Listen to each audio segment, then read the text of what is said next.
Portsmouth Harbour, home of the British Navy, where Nelson's famous flagship HMS Victory stands as a symbol of Britain's mighty sea power.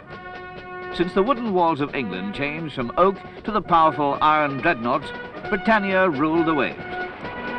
When it was the Navy's role to police the wide oceans of the world, the mere sight of these formidable arms of the law was deterrent enough.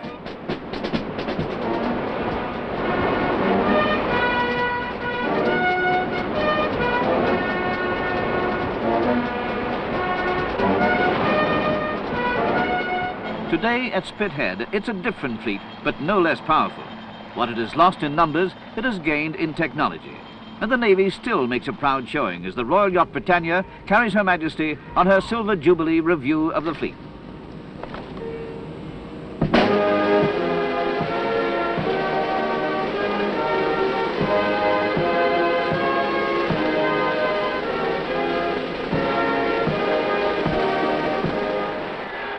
The citizens of Portsmouth and holidaymakers turn out in their tens of thousands.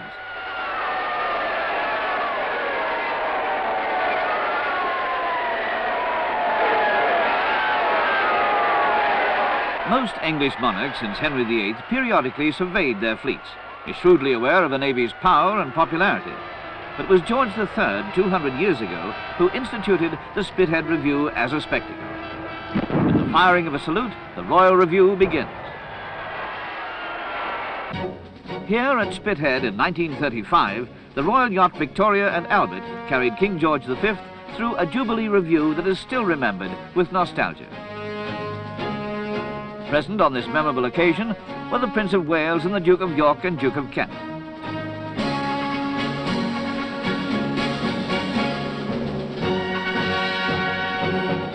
Naval tactics, naval warfare was soon to change, but nobody thought of war then, nor did they 2 years later at the Coronation Review of King George VI.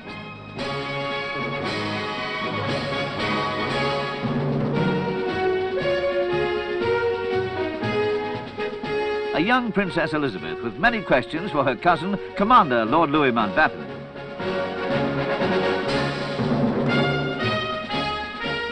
They were happy, prosperous years. The review was a glittering, reassuring success.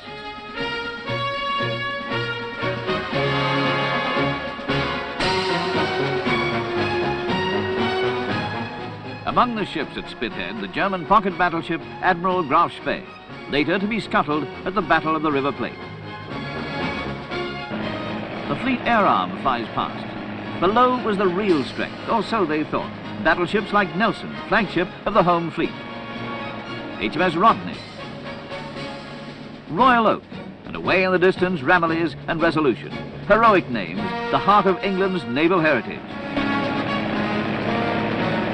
And HMS Queen Elizabeth, the prophecy in battleship grey. For when the fleet gathered again in its peacetime colours for the Coronation Review of Britain's new young sovereign, the towering battle wagons had gone.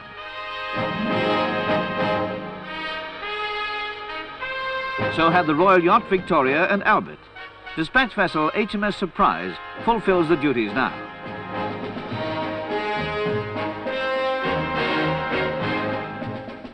HMS Vanguard, Britain's last battleship. But the world had changed. Quantity was no longer the yardstick of naval strength. Now technical quality was all important. Young Prince Edward studies the modern computerized Navy. Australia has sent the carrier HMAS Melbourne.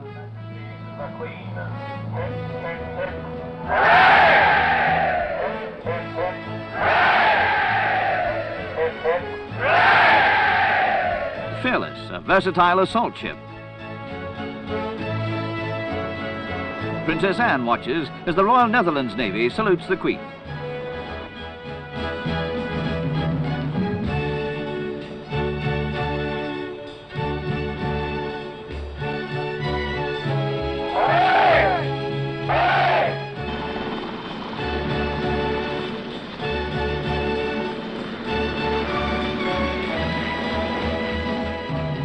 Altogether, 30,000 sailors step forward smartly to cheer the Queen. It's a sight to conjure up memories for an old sailor. HMS Blake carries 4 anti-submarine helicopters. Prince Charles picks out the frigate Galatea. She's Leander class, and part of her job is submarine detection and destruction.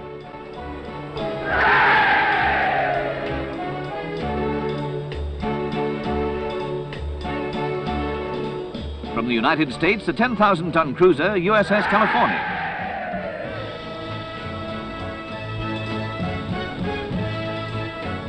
Phoebe, another smart Leander frigate.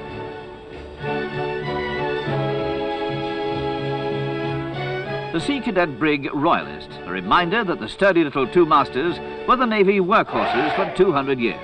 Royalist, a training ship.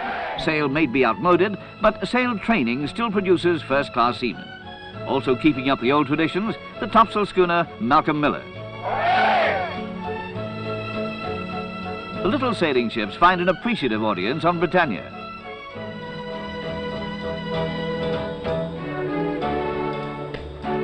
Sleek, enigmatic and coldly businesslike, one of Her Majesty's fleet of submarines.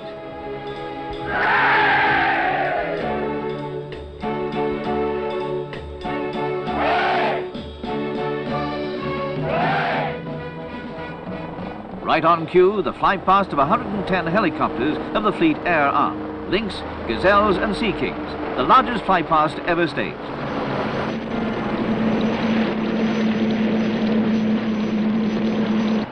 Prime Minister James Callaghan watches the flight past.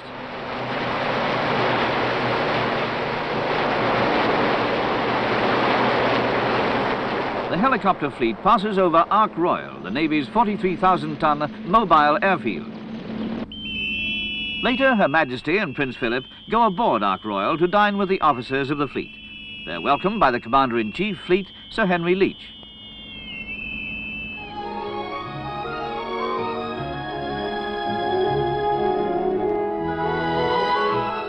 Among the guests, Lord Louis Mountbatten and Mr. and Mrs. Callaghan. And to end the day for ship and shore alike,